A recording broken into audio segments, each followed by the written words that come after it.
Dans ce tutoriel, nous allons étudier différents opérateurs du logiciel Maple. Tout d'abord, les opérations mathématiques de base, soit l'addition, la soustraction, la multiplication et la division, sont effectuées à l'aide d'un plus, d'un moins, d'une astérisque et d'une barre oblique. À noter que les parenthèses peuvent jouer le rôle de parenthèses dans les calculs étant donné que le logiciel respecte la priorité des opérations. C'est-à-dire que si on regarde avec un exemple, si j'effectue 2 plus 3 fois 4, eh bien 3 fois 4 sera effectué en premier et ensuite on ajoute 2 pour obtenir un résultat de 14. Si je préfère avoir 2 plus 3 effectué en premier, je le mets entre parenthèses. Par la suite, je multiplie par 4 et j'obtiens 20. Même chose pour les divisions. Si je fais 2 plus 3 divisé par 4, comme ceci, ça fait 2 plus 3 quarts. Si j'avais voulu avoir 2 plus 3 au numérateur, il aurait fallu que je le mette entre parenthèses. Par la suite, quand j'effectue la division, 2 plus 3 devient au numérateur. J'aurais pu aussi effectuer 2 plus 3 et le surligner avec ma souris. Et par la suite, quand je fais la division, eh bien, il se retrouve au numérateur. Pour effectuer des exposants dans Maple, l'opérateur à utiliser est l'accent circonflexe.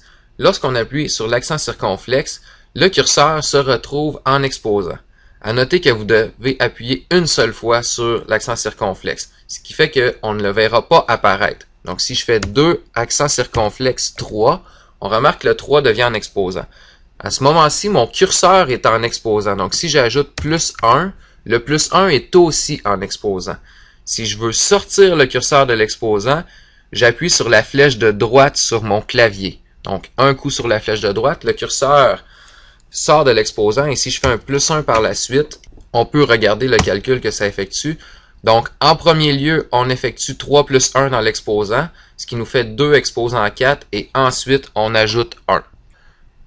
Un autre opérateur important dans Maple est l'opérateur d'assignation, c'est-à-dire le 2 points égal. Cet opérateur est utilisé pour conserver un calcul en mémoire dans le but de le réutiliser par la suite. Pour ce faire, on doit choisir un nom. Par exemple, je pourrais faire somme 1, 2 points égale 7 plus 6. Ça veut dire que maintenant, dans somme 1, j'ai la valeur 13 de conserver en mémoire. Je pourrais m'en définir une deuxième, somme 2, 13 plus 4. Et si je voulais additionner les deux valeurs précédentes, somme 1 plus somme 2, on obtient 13 plus 17, 30. On pourrait aussi définir un produit, 2 fois 3, et effectuer un calcul de quotient, somme 3 divisé par produit, par exemple. À noter que les noms qu'on utilise, idéalement, doivent être des noms significatifs du calcul qu'on effectue.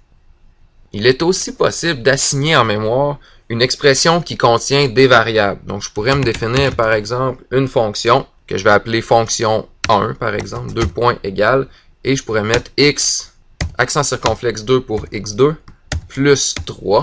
Donc, en mémoire, si je me réfère à fonction 1, je vais avoir x2 plus 3. Une commande importante dans Maple qui permet de vider ce que l'on avait conservé en mémoire est la commande restart. Si on regarde, dans quotient, j'avais conservé en mémoire la valeur 5. Si j'effectue restart et que je regarde par la suite, quotient ne contient plus aucune valeur. Donc, ça veut dire que j'ai vidé la mémoire par rapport à tout ce qui avait été stocké. Même tous les autres calculs, somme 1 ne contient plus aucune valeur. Un autre opérateur important est l'opérateur qui permet de définir des fonctions dans Maple. C'est l'opérateur qu'on dit opérateur flèche. Cet opérateur, pour l'exécuter, on prend par exemple une fonction que je vais appeler f, que je vais garder en mémoire avec l'assignation 2 points égale, et pour la définir, je vais dire à x, je vais associer une certaine fonction. Pour faire la flèche, on fait un trait d'union et le symbole plus grand. Maple va nous formater automatiquement la flèche. Et là, je pourrais lui assigner par exemple x2 plus 1. L'avantage de définir les fonctions ainsi est qu'on peut par la suite les évaluer directement. Si je fais par exemple f de 2, eh bien on évalue directement 5.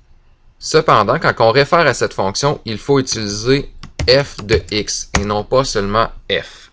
Si on regarde l'avantage que ça peut avoir par rapport à définir une fonction par assignation, si par exemple j'assignais x2 plus 2 sans utiliser l'opérateur flèche dans G, je ne serais pas capable de définir G de 2. On se rend compte que le calcul ne fonctionne pas. Pour évaluer G de 2 avec une assignation, il faudrait utiliser la commande eval, E-V-A-L. Si on n'a pas d'idée comment utiliser la commande eval, l'opérateur à utiliser est le point d'interrogation. Si je fais point d'interrogation E-V-A-L, Maple va m'ouvrir une fenêtre d'aide qui va me donner des informations sur la commande eval. Pour plus d'informations sur comment utiliser l'aide, je vous invite à consulter la capsule Comment utiliser l'aide dans Maple.